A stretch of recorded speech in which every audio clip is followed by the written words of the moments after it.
in terms of the post-production stuff, and even some of the production stuff, actually, I remember when we were talking in 106 of advancing some of the technology, and I remember you were, obviously Stan was going to move on to Premiere at some point, and that's happened, and sort of the things that you can do with it.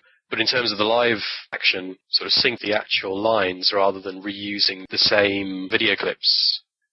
Yes. Part of not having that being as exact as it could be is the availability of the live actors to come back and do new things. I mean, Stan recorded a lot of different facial expressions and different movements, not knowing if they would ever be used, if there would ever be an appropriate point.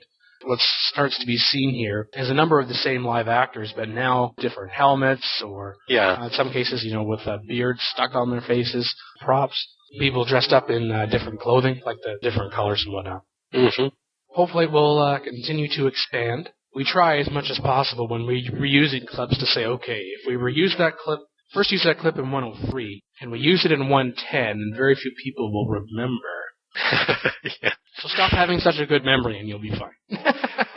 I'm probably a minority in terms of noticing those kind of things. I guess at the end of the day, it's about having fun and the storyline, how that plays out. Yes, and I think with the use of Premiere now, we're working on upgrading the visuals, at least certainly as far as the live actors go, to kind of match the increase in the improvement in the storyline, so we can say, yes, from episode 101, the storyline has progressed, but so has the audio and so has the video. In terms of audio, like as far as the music goes, I think that's going to be one of the bigger challenges, because I want to stick to music that was in Rise of Nations and the Thrones of Patriots expansion pack, but I think in total there are about 15 or 20 songs, and I'm using 3, 4, 5 each episode, depending upon the length and the circumstance. So that's going to be interesting, but as I said, that's why I kind of played with, okay, let's speed it up, or let's change the pitch, or let's cut out part of it, or you never know, I just might take a song and open it and click reverse, and then we'll wonder, wow, where's that in the game again? Yeah, no, it's nice. It's nice to be able to do those kind of things. And it keeps it a little bit fresh as well, I think. There are some people who have watched the series from beginning to end, crazy people. Not that we get a lot of feedback, but I just think about, when I watch television shows, if I'm happy with an episode or with a show, am I likely to write in and say, hey, great show? No. If I was annoyed, now we've got some energy, you see. I look at statistics, and it's like, okay, this episode's been downloaded 50 times. Okay, let's say there were actually 40 people that watched it because maybe one person downloaded it once or got a partial download, got interrupted, they had to download it again. Nobody said anything bad, so there are 40 happy people. Yeah, no, absolutely. That sounds good. I think that is the way, though, isn't it? That people don't praise when they've watched something unless they've, got a problem or enjoyed it loads. But when it's rubbish, or when they do have an issue, then you'll invariably hear from them. Yes, which is probably why the pilot received the most feedback so far. Why? What have people said about the pilot? I can't even remember specifically. I think that's because I've managed to block it from my conscious mind. If you go to the Asian Nations website and go to episodes and then go to 101, then there's the link for discuss. That points to the direct forum thread. I'm happier with it now, and I'm not into this. Let's go back and redo an episode. Yeah, I think it's better to focus the effort on what's going to be in the future rather than what's been done. Particularly when resources are limited. And time is limited. And time, absolutely, yeah. Sorry, as we're talking, I'm just flicking through the past episodes to catch up on episode titles that I've missed and see if I can get an idea of what's been going on in that episode. And all those little descriptions you see of the episodes I write as well to try to give, just like a little synopsis of, okay, you said you read the title, then it's like, I'm not sure. And then hopefully the description helps a little bit with that. Yeah, no, definitely it does. And you'll notice the description for 112 talks about the return of 2 familiar faces. And who would those familiar faces be? Pop quiz. You're putting me on the spot now, Dan. You're putting me on the spot. No. Oh, no. Time's up. We fail. Hang your head in shame.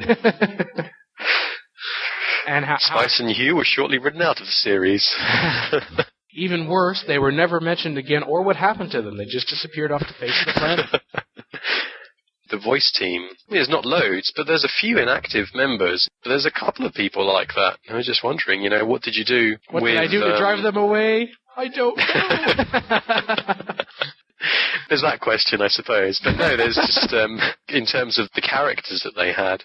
In almost every case, those characters were never voiced again. The exceptions being Hatshepsut, which has become a major character. Very few lines in the first episode that she appeared in. Mm-hmm. Given that and the fact that it was a pretty central character, we decided to recast it. And then the Maven voice actress. Yeah, I was going to ask about that. She had to appear. The character had to appear one more time. And it wasn't just, well, we'll just have her on screen and don't have any lines. Some of the lines were kind of central and certainly helped the story along. It's kind of in an urgent situation, but there's kind of a little love discussion between her and Luther, which we saw in 106, and I didn't want to lose that. So the voice actress for Citizen Number 1, really unique title. Yes, I came up with it myself. No autographs, please. I asked her to, if she would mind voicing this character and doing her best to mimic the voice that had already been present. Ah, right. And so she was like, okay. And she did very well. Yeah, so pretty well. I think most of those are pretty self-explanatory.